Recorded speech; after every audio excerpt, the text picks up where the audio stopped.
Hello everyone. मैं already 4 lecture इसका upload कर चुका हूँ। ये 5th लेक्चर रहेगा इस सीरीज़ में। मैं एक लेक्चर में 25 क्वेश्चन में डिस्कस करता हूँ। ये बीपीएससी 66 का डिस्कशन है। ये ऑफिशियल आंसर की से आपको डिस्कशन मैं आपको बता रहा हूँ। चलिए हम लोग स्टार्ट करते हैं फर्दर। वो won the bid to construct the new parliament building recently. तो ये पार्लियामेंट बिल्डिंग रिसेंटली की बात किया जा रहा है। ठीक है, ये तो इजी क्वेश्चन था। इसका आंसर टाटा था। 101 का आंसर क्या है? सी फॉर कैट। ठीक है। Which article in the Indian constitution related with the establishment of the election commission. इस क्वेश्चन को आप गलत नहीं कर सकते। आर्टिकल 3 से 24। बाकी तीनों आर्टिकल आप बताएं कि 325 किससे रिलेटेड है, 342 किससे रिलेटेड है और 148 किससे रिलेटेड है। जरा बताएं कमेंट सेक्शन में जरा सा। ठीक है, तो ये आपको क्या है? ये आपको इलेक्शन कमीशन से इसका आंसर क्या हो गया? A for apple. वो is the head of the national commission of vote of for women at present. तो रेखा शर्मा, बहुत इजी क्वेश्चन था। इसका आंसर क्या है? सी। 104 का आंसर क्या है? 104 का answer question 104, rule of law क्या होता है? ये काफ़ी अच्छा क्वेश्चन पूछा कि यूपीएससी लेवल में। तो 104 का जो आंसर है वो आपको जाकर के ए है कि रूल ऑफ लॉ मतलब क्या होता है कि हर किसी का रूल जो है वो बराबर है। तो 1 act for all and 1 judiciary for all. ये इंडिया में तो बिल्कुल है ना। ठीक है। 105 का क्या है? Which article gives the list 29 function to be the perform by the Panchayati Raj institution.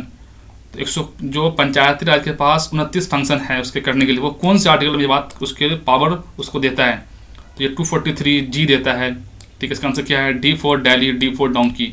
आप मुझे सेम बताएं कि जैसे कि पंचायत है ऐसे म्यूनसिपैलिटीज़ को 18 फंक्शन है, उसको कौन सा आर्टिकल पावर देता है? ठीक है। When was the Citizenship Amendment Act was passed? ये तो इजी क्वेश्चन था, बहुत ज़्यादा कंट्रोवर्सी में था ये क्वेश्चन। मतलब ये जो सिटीजनशिप अमेंडमेंट एक्ट, कुछ लोग उसको सपोर्ट कर रहे थे, कुछ लोग उसके अपोज में खड़े थे। तो ये क्वेश्चन जेन्युइन क्वेश्चन है, पूछा जा सकता है। तो 11 दिसंबर 2019 को ये पास हुआ था। ठीक है। 107 क्या है? The legislative origins of the 73rd constitutional amendment act can be trace back which one of the following constitutional amendment act. Amendment bill मतलब कौन से अमेंडमेंट बिल के तहत वो आया था? तो 64 कॉन्स्टिट्यूशनल अमेंडमेंट बिल के तहत ये आया था 73rd कॉन्स्टिट्यूशनल अमेंडमेंट एक्ट। तो सेम ऐसी जीएसटी आया है। तो आप मुझे बताएं कि जीएसटी कौन सी बिल के तहत आया है? हालांकि नहीं पूछेगा but still as a fun आप बोल सकते हैं। ठीक है, तो आप देख लेंगे आप। तो 108 में क्या है? 108 में क्या है कि which company establish it's factory 1632 में एट पटना में। टच ईस्ट इंडिया कंपनी, ये आपको याद रखना पड़ेगा। कोई भी अगर आप एक बिहार एक्सप्रेस बुक पढ़ रहे हैं तो उसमें ये फैक्ट आपको मिल जाएगा। 108 का आंसर क्या है? B. Which one of the following is not characteristic of the decentralization. तो डिसेंट्रलाइजेशन ये क्या है? 73rd कॉन्स्टिट्यूशनल अमेंडमेंट एक्ट, जो कि गांधी जी का भी है कि हम विलेज को पावर दो, विलेज को ज़्यादा ऑटोनॉमी दो। तो ऑटोनॉमी बिल्कुल है। पीपल पार्टिसिपेशन भी हो रहा है पंचायत में। To empower the local community बिल्कुल सही है। To instill non confidence among the local communities, ये बिल्कुल गलत है। 109 का आंसर क्या है? सी है। सी फॉर कैट और सी फॉर। ठीक है। 110 का आंसर क्या है कि which act is not landmark in the development of the constitution during the British rule. ये क्वेश्चन कॉमन सेंस का है। 73, 80, 33, 1919 यहाँ पे ब्रिटिश रह रहे हैं। ये protection of the civil right act जो है 1955 में, ये तो आफ्टर इंडिपेंडेंस बना है। तो ये कॉमन सेंस का क्वेश्चन था। ठीक, आप मुझे बता सकते हैं कि जो protection of civil right act 1955 ये जो है बेसिकली ये एक्ट क्यों बना था, किस चीज़ को एलिमिनेट करने के लिए बना था? ठीक है। 111 क्वेश्चन क्या है? Which one of the following is not the objective of the food management in India.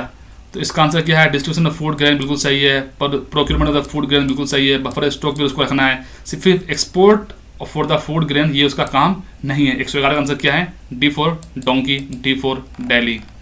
Revenue deficit क्या होता है? रेवेन्यू डिफिसिट में क्या होगा बेसिकली आपको उसको याद रखना है कि in the government needs to borrow in order to finance its expenses which do not create capital asset. क्योंकि वो कैपिटल एसेट नहीं क्रिएट कर रहा है, ठीक है, बट लेकिन गवर्नमेंट जो है वो बोरो कर रही है अपने फाइनेंस को एक्सपेंस अपने खर्च को करने के लिए। तो वही क्या है? रेवेन्यू डेफिसिट है। ठीक है। Which one of the following countries in India top trading partner in 2019-20। 113 का आंसर क्या है? यूएसए। ठीक है। ए फॉर एप्पल। ठीक है। क्या आपको पता है कि जो यूएसए है इससे हमारा ट्रेड सरप्लस है? ठीक है, ट्रेड डिफिसिट नहीं है। ठीक है। 114 का आंसर क्या है, which one of the following infrastructure sector of India is related with the Bharatmala project. बहुत ज़्यादा न्यूज़ में रहता है, ये इजी क्वेश्चन है, आप इस क्वेश्चन को रॉन्ग नहीं कर सकते हैं। रोड इंफ्रास्ट्रक्चर को डेवलपमेंट करने के लिए क्या है ये, भारतमाला। एक ऐसी ही सागरमाला है, बताएं सागरमाला किससे रिलेटेड है, ठीक है। 115 क्या है, which one of the following agencies release the index of the industrial production to measure the industrial performance in India.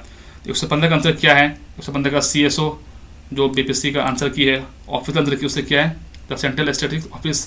ये याद है तो याद है, नहीं तो आप इसको कुछ नहीं कर सकते वहाँ पर, ठीक है। According to the ease of doing business report 2020 जो कि वर्ल्ड बैंक जो आपको रिलीज करता है, इंडिया का इम्प्रूव रैंक क्या था, तो ये 77 से 63 में हो गया था। 116 का आंसर क्या है, A फॉर एप्पल, ठीक है। 117 का क्या है कि to improve the institutional agriculture credit follow what credit target for the 2020-21 has been fixed by the union government budget 2000 of India. तो 117 का जो आंसर था वो आपको C for cat 15 lakh crore, ठीक है दोस्तों। 118 क्या है, PM कुसुम क्या, तो बहुत ईजी क्वेश्चन है। जो PM कुसुम है ये आपको है कि to remove the farmer dependence on diesel and kerosene and to link pump sets to the solar energy. ये बहुत ईजी क्वेश्चन था PM कुसुम से, आप इसको रॉन्ग नहीं कर सकते हैं। 119 क्या है, which of the following commercial bank in India comes in top 100 global bank.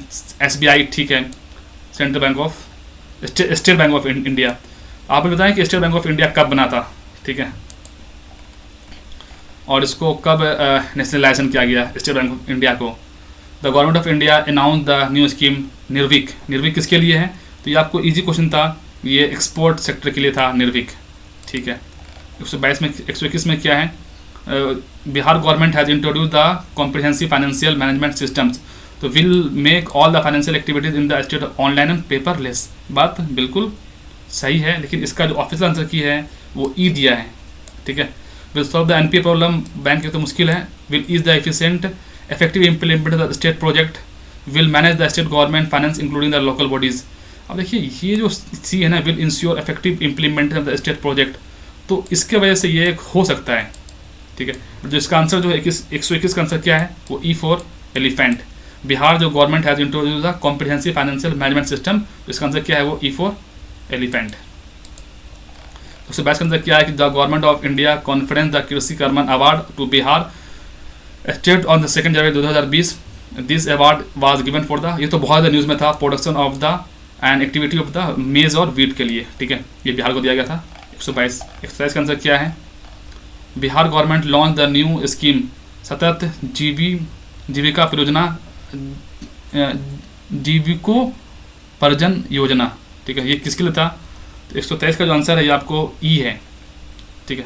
अब इसमें से कैसे लिया E वो देखना पड़ेगा जा करके आपको, ठीक है।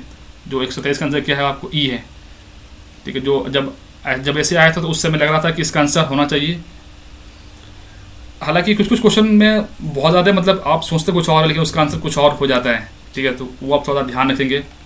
तो इसका आंसर जो था 123 का आंसर क्या है, ये आपको E फॉर एलिफेंट, ठीक है। 124 का आंसर क्या है, 7 निश्चय प्रोग्राम में उसका क्या नहीं है, तो याद रखना है इस चीज़ को कि वेलफेयर चाइल्ड वेलफेयर के बारे में बात नहीं किया गया है ये, लेकिन एग्जामिनेशन हॉल में आपको ये बात डाइजेस्ट नहीं होगा, ठीक है। इसका आंसर क्या है, 124 का आंसर क्या है, D। 125 का आंसर क्या है कि बोला है कि the per capita net state domestic product और constant price of Bihar is less than the countries in the year 2018-18, तो ये 33% होगा नेशनल एवरेज का, ठीक है। तो इसका आंसर ये था इस लेक्चर में, लेक्चर 5th में तक मैं कंप्लीट कर चुका हूँ। इसके बाद फर्दर एक लेक्चर और आएगा और 66 का जो BPSC का जो क्वेश्चन पेपर है वो डन हो जाएगा। तो दोस्तों आज के लिए इतना ही है। अगर आपको ये वीडियो पसंद हो तो आप इसे like and share and subscribe कर लें, और आप मुझे बता सकते हैं कि मैं कौन सी एरिया पे और ज़्यादा मैं इंप्रूवमेंट कर सकता हूँ। ठीक है दोस्तों, आज के लिए इतना ही। Okay, take care, bye bye.